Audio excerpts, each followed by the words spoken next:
নমস্কার বন্ধুরা, একটি গুরুত্বপূর্ণ বিষয় আমি আলোচনা করতে চলেছি। সেটা হচ্ছে ইন সার্ভিসদের কি টেট দিতে হবে?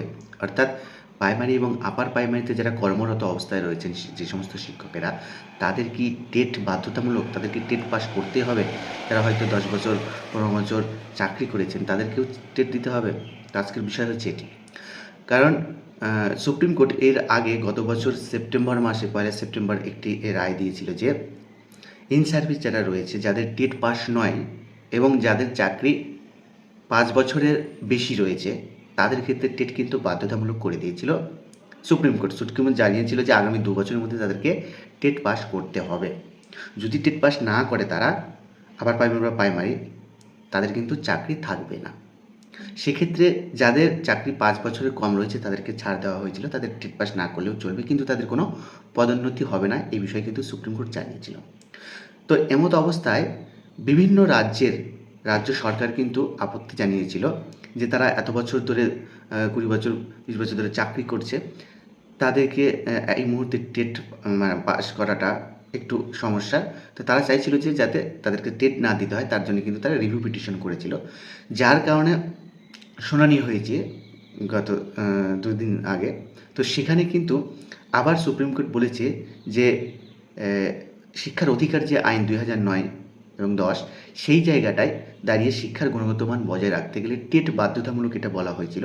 সেই কারণে সুপ্রিম কোর্টের বক্তব্য হচ্ছে যে যেহেতু শিক্ষার অধিকার আইনে গুণগত মান বজায় রাখতে বলা হয়েছে, তাই টেট বাধ্যতামূলক। মানে এক প্রকার বলেই দিল যে যদিও রায়টা রিজার্ভ করা হয়েছে, দিবে ফাইনাল জাজমেন্ট।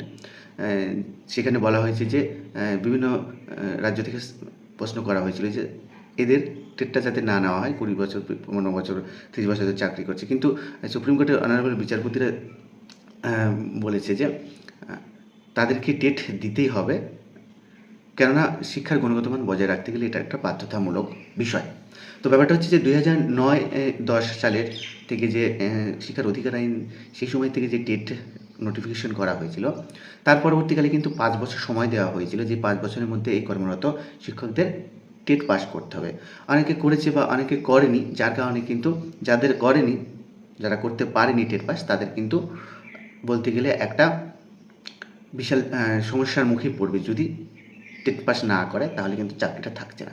অতএব যারা এখনও ভাবছেন যে কী করব না করব, তাদেরকে একটা কথাই বলব, যেটুকু আমি বুঝলাম বা যেটুকু জানলাম, সেটা হচ্ছে যে আপনারা টেট পরীক্ষার জন্য প্রিপারেশন শুরু করে দিন।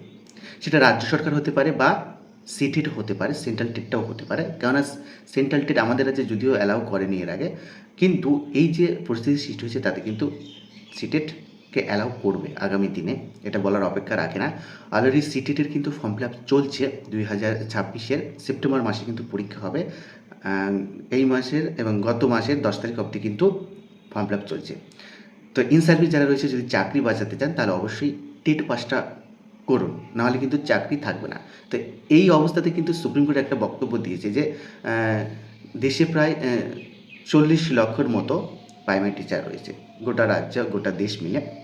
তো সেইখানে যদি এত সংখ্যকের মধ্যে প্রায় 50% বা তার উপরে যদি চাকরি চলে যায়, সেক্ষেত্রে কিন্তু শিক্ষার ক্ষেত্রে একটা বিপর্যয় চলে আসবে, টিচারদের অভাব দেখা যাবে। কিন্তু সুপ্রিম কোর্টের বক্তব্য হচ্ছে যে অনেক অনেক ছাত্র যারা টেট পাস করে বসে রয়েছে, তাদের জন্য কিন্তু অন্যান্য রাজ্য সহ পশ্চিমবঙ্গ সহ কোনো রাজ্যে কিন্তু চাকরি নিয়োগ করেনি।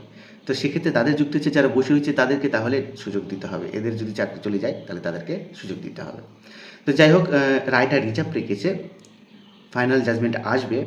তো মনে হয় না কোনো রকম চেঞ্জ হতে পারে। সেক্ষেত্রে ২ বছরের জায়গায় হয়তো বাড়িয়ে ৪ বছর করতে পারে, এইটুকু ছাড় দিতে পারে। বাদবাকি কিন্তু ছাড়ের কোনো প্রশ্ন নেই, যেটা মনে হচ্ছে। আর্গুমেন্ট আমি দেখেছিলাম শুনানিটা, যার কারণে কিন্তু আমার এই ভিডিওটা করা। তো অবশ্যই বলবো, যারা ২০০৯-এর পর থেকে চাকরি করছেন কিন্তু টেট পাস নেই, তারা টেট পাসের জন্য প্রিপারেশন শুরু করুন, টেট পরীক্ষাগুলো দিন। ধন্যবাদ।